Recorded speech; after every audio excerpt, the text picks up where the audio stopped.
క్రయ విక్రయములు చేయుటకు మరి ఎవరికిని అధికారం ఇవ్వబడదు అని రాయబడింది. ఇవన్నీ నెరవేరేది అప్పుడే.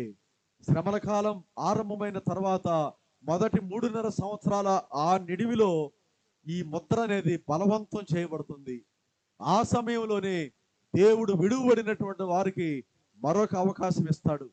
ఏ అవకాశం అంటే, ఎవరైతే ముద్ర వేయించుకొనకుండా ఆ శ్రమల కాలంలో, క్రీస్తు విరోధి కాలంలో ఎవరైతే నాకు పరలోక రాజ్యమే కావాలి, నాకు దేవుడే కావాలి, నేను నరకానికి పోకూడదు, సాతానుతో సాతాను యొక్క దూతలతో నరకానికి పోకూడదని ఎవరైతే వైరాగ్యం కలిగి తమ యొక్క శరీరాల్ని, తమ యొక్క జీవితాల్ని పణం పెట్టి అప్పగించుకుంటారో దేవుడు వారిని కాపాడుతూ ఉంటాడు. దేవుడు వారిని బలపరుస్తూ ఉంటాడు. ఈ రోజు కూడా అదే దేవుడు ఎవరైతే దేవుని కొరకు నిలబడాలని, ఎవరైతే